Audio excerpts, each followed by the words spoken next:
1. You will hear a conversation between a psychiatrist in the medical centre of the college and a new student. First, you have some time to look at questions 1 to 4.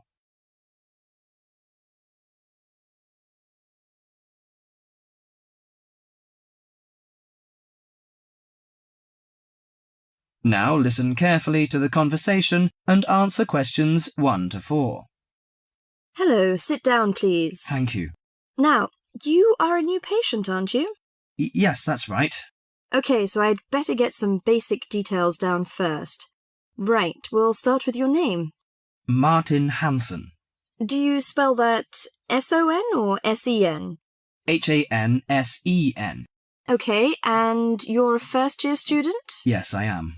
Study in? Electronics, actually. I hope you enjoy it. Thanks. And your address? 2805 Hesperian Avenue, Hayward. 2805 and Hesperian. Yes, that's Hesperian. Hayward, Hayward. And your phone number? 734-246-55. 734-264-55. No, you got the 6 and the 4 the wrong way round. It's 24655. Huh? Sorry, right. And, when were you born?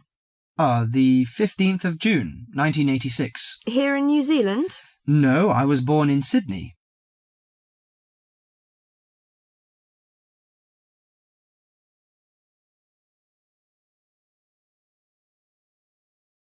Before you hear the rest of the conversation, you have some time to look at questions 5 to 10.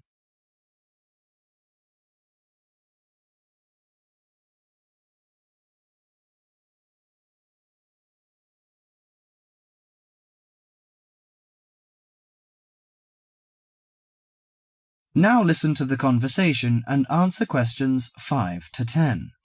Good. So, what's your problem? Well, frankly, I wonder whether it is a problem. I get the blues, and it lasts for quite a while. I don't know how to...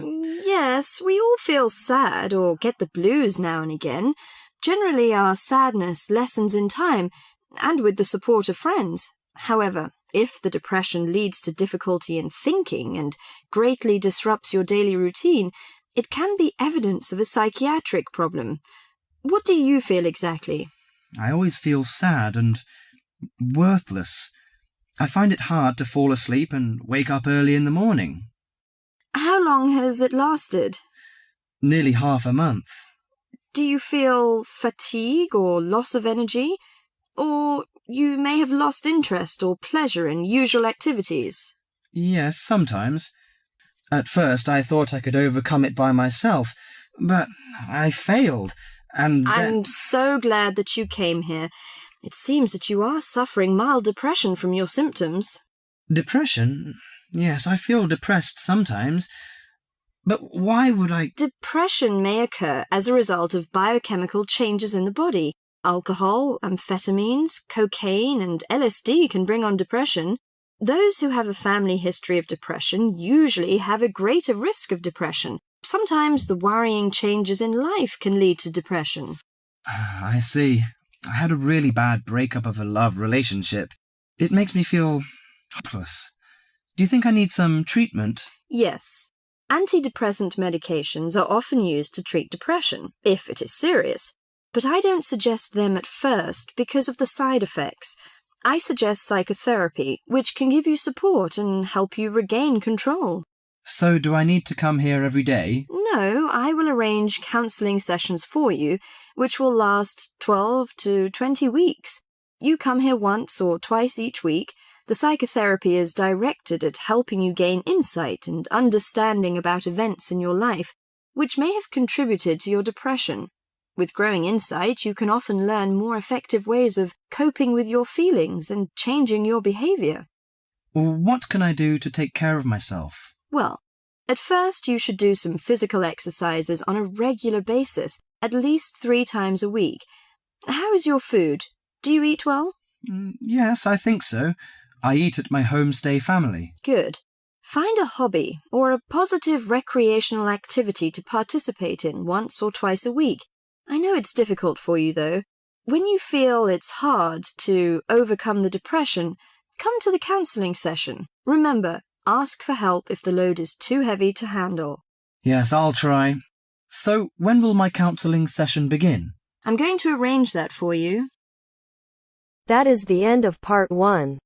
You now have half a minute to check your answers.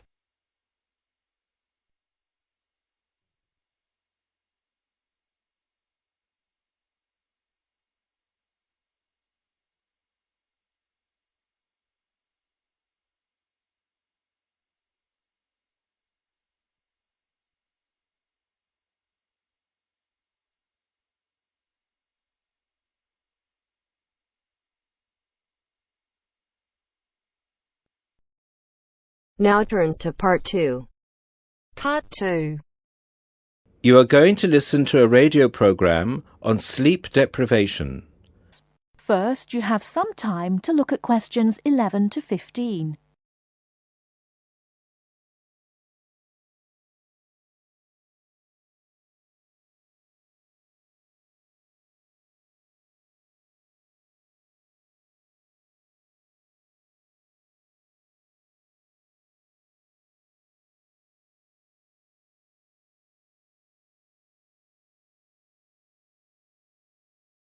Now, listen carefully and answer questions 11 to 15.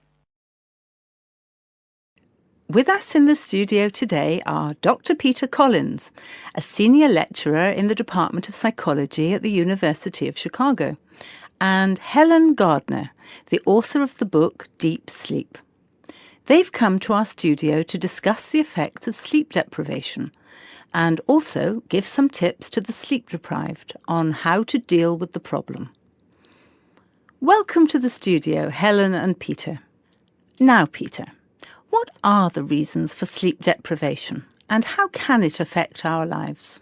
Well, the research into sleep deprivation started in the late 50s and has been going on ever since. Many researchers link sleep deprivation with electricity, television and computers, which have enabled humans to work 24/7. Before electricity was invented, people's body clocks were synchronized with the sun's schedule, and the average time they spent sleeping was 8 to 9 hours a night. By 1975, that average was down to 7 hours, and today 1/3 of us sleep less than 6 hours a day. This leads to a condition called chronic sleep deprivation, which basically means going for extended periods of time with less sleep than your body needs. Chronic sleep deprivation can cause a variety of physical and psychological problems. At its most basic level, loss of sleep can make us more irritable and less efficient, and can affect long-term memory and concentration, which can result in more accidents. According to the latest research into sleep deprivation is the main reason for 3% of plane crashes, 10% of domestic accidents, 20% of accidents at work, and 45% of all traffic accidents. Research into the physical effects of chronic sleep deprivation suggests more serious and significant long-term complications. Research from my university, the University of Chicago, has shown that sleep deprivation interferes with how the human body regulates insulin and sugar metabolism, which can increase the risk of diabetes. People who are sleep deprived have weakened immune systems and are more prone to viruses and other kinds of infections. People who don't get enough sleep have cognitive problems or difficulties processing and assimilating new information. Lack of sleep affects long-term memory and slows down such abilities as judgment and reaction times. Some researchers link sleep deprivation with obesity, indicating that sleep disorders and eating disorders are often linked. Before you hear the rest of the talk, you have some time to look at questions 16 to 20.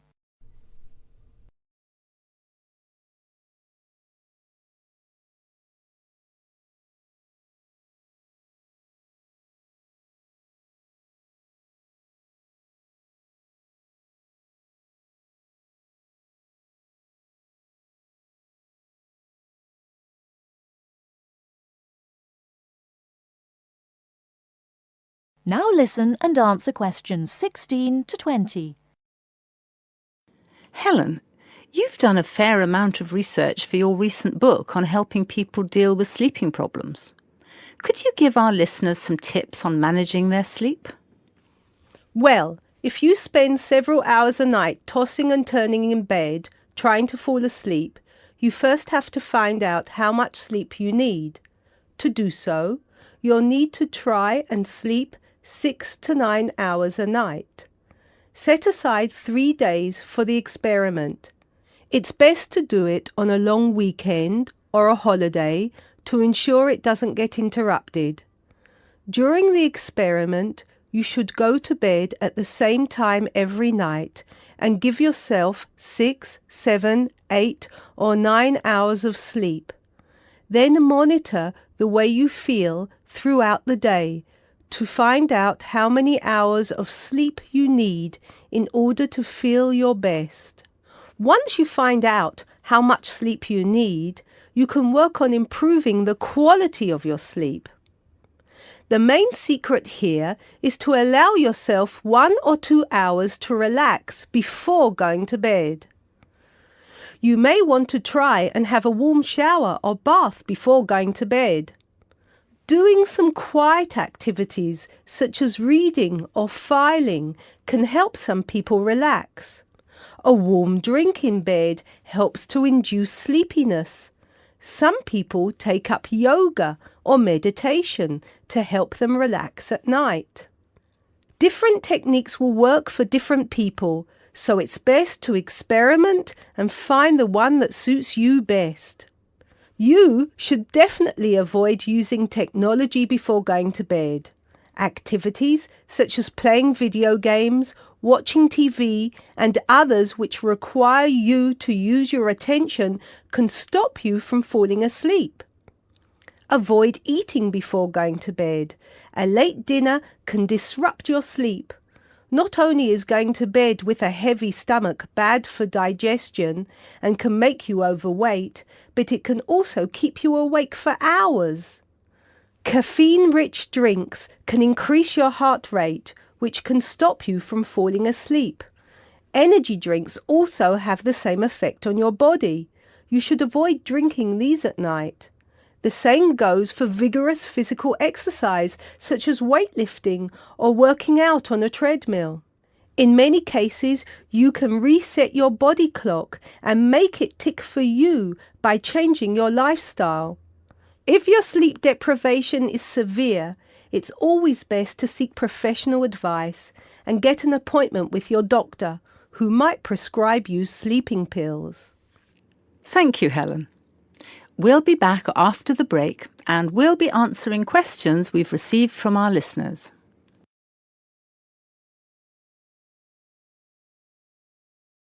That is the end of part 2. You now have half a minute to check your answers.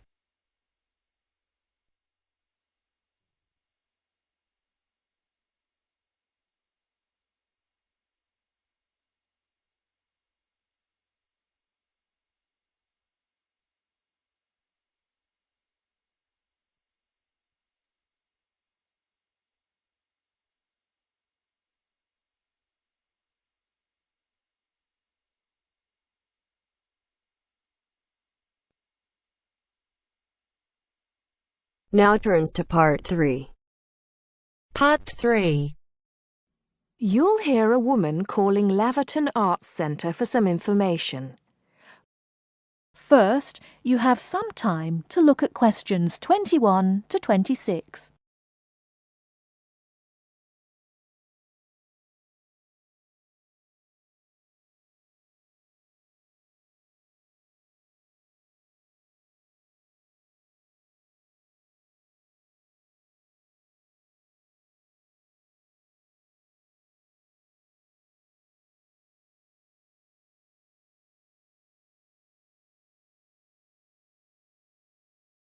Now listen carefully and answer questions 21 to 26. Laverton Arts Centre. How can I help you? Hello. I've been to the Arts Centre a few times recently, and I understand you have this scheme for regular visitors. The Friends of Laverton Arts Centre. Yes, that's right. I wonder if you could tell me a little about it. I mean, how much it costs and what benefits it offers, things like that. Certainly. Well, first of all, the good news is that we've recently changed the scheme. It used to cost £15 a year, but now it's free. All you have to do is fill in an application form. You can either come to the Arts Centre and do that here, or you can go to our website and apply online. And so what are the benefits of joining? There are actually quite a few. As a friend of Laverton Arts Centre, you'll receive a newsletter every 3 months with information on all the forthcoming events. That sounds useful. You also get priority booking for shows and concerts in the main theatre. Can you explain how that works exactly? Yes. What that means is that when tickets go on sale, for the first 2 days they're only available to friends of the Arts Centre. So as long as you book early, you can make sure you get seats. Great! Do you ever offer discounts to friends of the centre? Under the old system, when you had to pay to be a member, we did.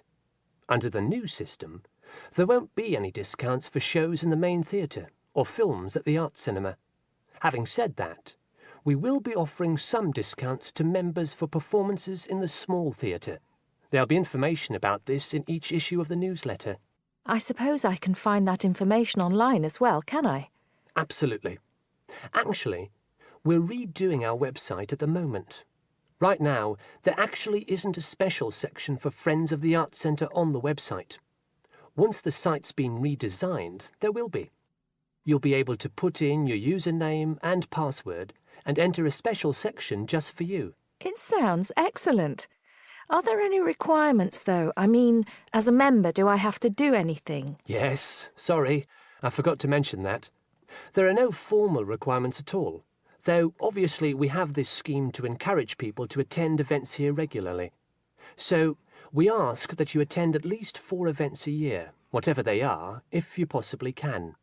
Nobody's going to count, though, and it's totally up to you. That sounds fair enough.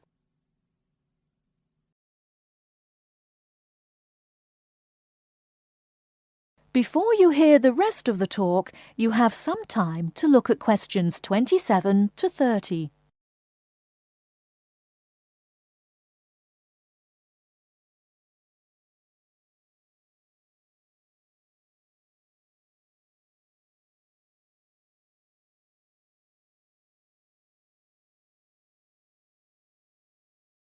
Now listen and answer questions 27 to 30.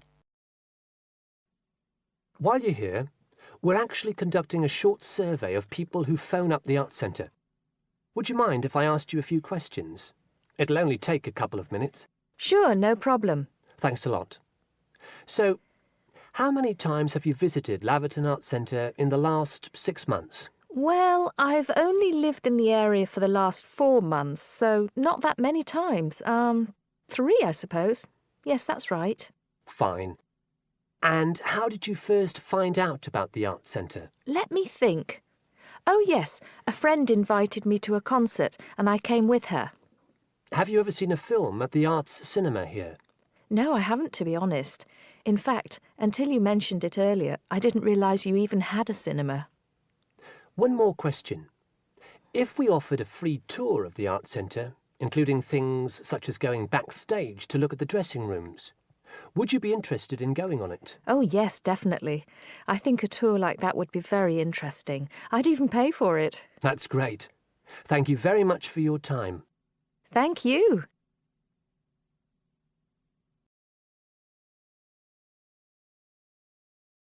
That is the end of part 3. You now have half a minute to check your answers.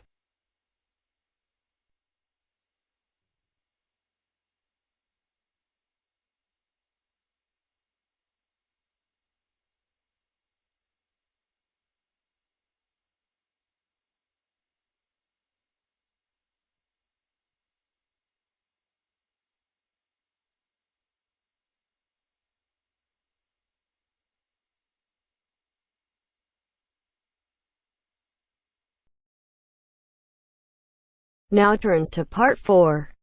Part 4.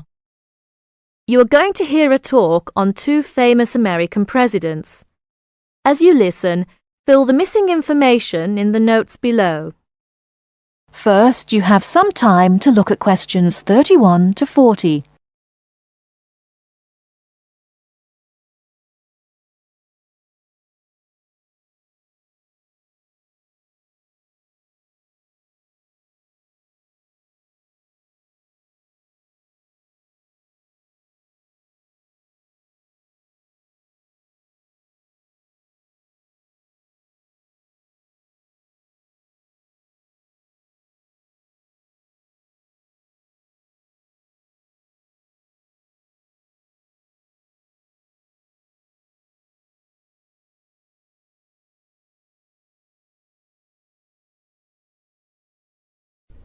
Now listen carefully and answer questions 31 to 40. John F. Kennedy and Abraham Lincoln lived in different times and had very different family and educational backgrounds. Kennedy lived in the 20th century, while Lincoln lived in the 19th century. Kennedy was born in 1917, whereas Lincoln was born more than 100 years earlier, in 1809. As for their family backgrounds, Kennedy came from a rich family, but Lincoln's family was not wealthy. Because Kennedy came from a wealthy family, he was able to attend expensive private schools. He graduated from Harvard University. Lincoln, on the other hand, had only 1 year of formal schooling. In spite of his lack of normal schooling, he became a well-known lawyer. He taught himself law by reading law books. Lincoln was, in other words, a self-educated man. In spite of these differences in Kennedy and Lincoln's backgrounds, some interesting similarities between the 2 men are evident. In fact, many books have been written about the strange coincidences in the lives of these 2 men. For example, take their political careers. Lincoln began his political career as a U.S. congressman. Similarly, Kennedy also began his political career as a congressman. Lincoln was elected to the U.S. House of Representatives in 1847. Kennedy was elected to the House in 1947. They went to the Congress just 100 years apart. Another interesting coincidence is that each man was elected President of the United States in a year ending with the number 60. Lincoln was elected President in 1860, and Kennedy was elected in 1960. Furthermore, both men were president during years of civil unrest in the country. Lincoln was president during the American Civil War. During Kennedy's term of office, civil unrest took the form of civil rights demonstrations. Another striking similarity between the 2 men was that, as you probably know, neither lived to complete his term in office. Lincoln and Kennedy were both assassinated while in office. Kennedy was assassinated in Dallas, Texas, after only 1,000 days in office. Lincoln was assassinated in 1865. A few days after the end of the American Civil War. It's rather curious to note that both presidents were shot while they were sitting next to their wives. These are only a few examples of the uncanny and unusual similarities between the destinies of these 2 American men, who had a tremendous impact on the social and political life of the United States and the imagination of the American people. That is the end of Part 4. You now have half a minute to check your answers.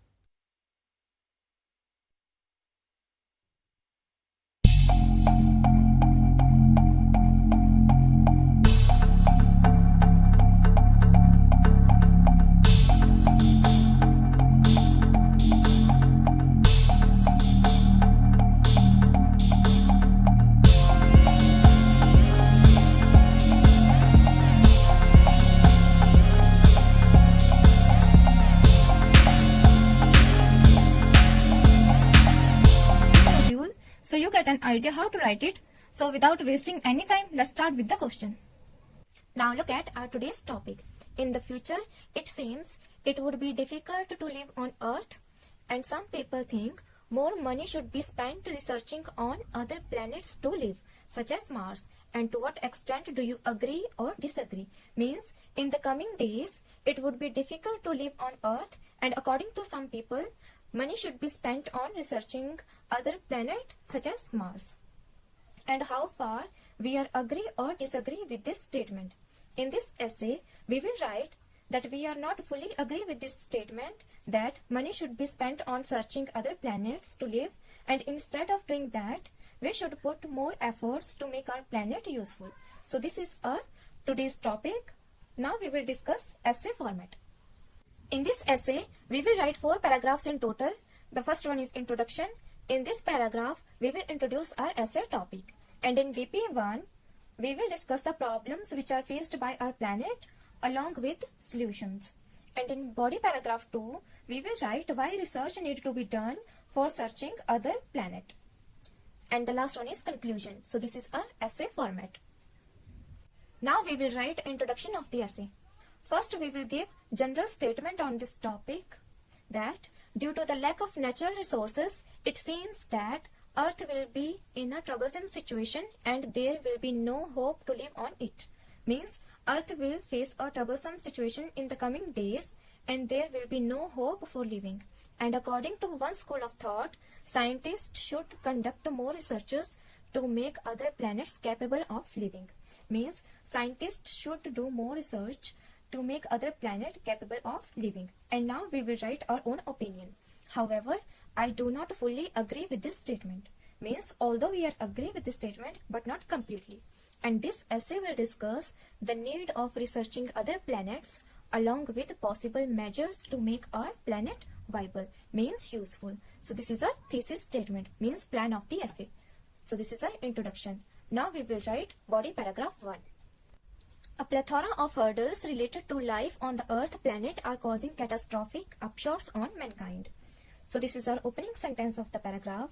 Means there are many problems related to life on Earth planet are causing disastrous outcomes on mankind. And to begin with, global warming and depletion of ozone layer are the first and foremost reasons of the incapability of humankind to live on Earth. Means global warming and reduction of ozone layer are the main reasons of the incapability of humankind to live on Earth, as they alter planet's temperature as well as causes natural calamities like storms, volcanoes, tsunamis, etc.